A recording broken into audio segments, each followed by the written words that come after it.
চলেন ভণ্ড বুইরার কিছু ভণ্ডামি তুলে ধরি, চলেন দেখি। এই অভ্যুত্থানের যে সময় আমরা যে সরকার পেলাম, যে অবস্থা পেলাম, এটা লন্ডভন্ড অবস্থা, টাকা পয়সা সব খালি, চলাফেরার কোনো বেতন দেবার উপায় নাই, মানুষের টাকা পরিশোধ করার উপায় নাই, আন্তর্জাতিক পরিশোধ করার উপায় নাই, একদম তলানিতে আমরা। তো বুঝতে পারছিলাম না যে কোথার থেকে আমরা রওনা হবো, কোথার থেকে আমরা কাজ করব। আমরা যখন দায়িত্ব নিই তখন $20 বিলিয়ন ছিল রিজার্ভ।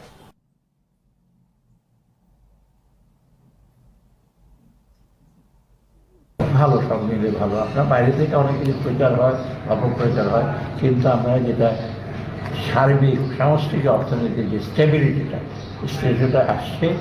আমাদের সরকারের অনেক টাকা, বিশ্বাস করেন অনেক টাকা। আমি বলি আপনাদেরকে, আমার প্রবাসী কল্যাণ ব্যাংকে ওখানে 1600 কোটি টাকা আছে। আমাদের আইজিআর অফিস, রেজিস্ট্রার অফিস, সেখানে প্রায় 1500 কোটি টাকা আছে। এইগুলি কেউ খেয়াল করে না যে আমরা নিজের টাকা ব্যবহার করে নিজেরা অনেক অনেক অনেক অনেক ভালো কাজ করতে পারি। শুনলেন ভণ্ড বদমাইশ পাকিস্তানপন্থী রাজাকার দখলদারের কথা শুনলেন। এই সেই বাংলাদেশের মনে হয় একমাত্র ব্যক্তি হবে যে ইনকাম করে বাংলাদেশে, কিন্তু এই পর্যন্ত তার এই জীবদ্দশায় 1 টাকা বাংলাদেশের জন্য খরচ করেছে, 1 টাকা বাংলাদেশের জনগণকে দিয়েছে কোন প্রাকৃতিক দুর্যোগে, কোন রকম দুর্যোগময় পরিস্থিতিতে কোনো রেকর্ড পাবেন না। একমাত্র ব্যক্তি বাংলাদেশে এই বেটা।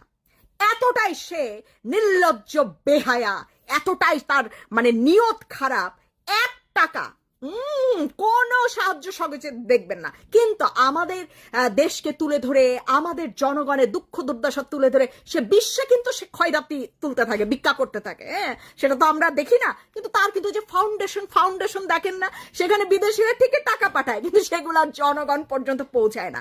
কারণ তার ধান্দাই হচ্ছে তার 1 টাকা, সেটা বিদেশ থেকে আনা হোক, নিজের পয়দা করা হোক, নিজের আয় করা হোক, বাংলাদেশের জনগণকে সে দিবে না, বাংলাদেশকেও সে দিবে না।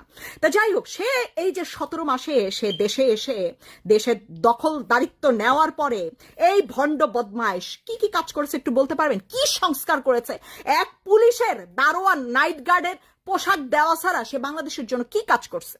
কোন কাজটা করছে? হ্যাঁ, সে কাজ করছে কি? সে তার 666 কোটি টাকা কর মৌকুফ করায় নিছে। তার কোনো কোম্পানি 5 বছর পর্যন্ত কর দিবে না, সেটা করে নিয়েছে। সে সেন্ট মার্টিন বিক্রি করে দিয়েছে, সে বন্দর বিক্রি করে দিয়েছে, তাও আবার 10 বছর ট্যাক্স দিতে হবে না, এইভাবে সে বন্দর বিক্রি করেছে। বিদেশিরা এসব পয়সা কামাবে, কিন্তু তারা আমাদেরকে ট্যাক্স দিবে না। বাহ বাহ বাহ বাহ বাহ। তারপরে কি করে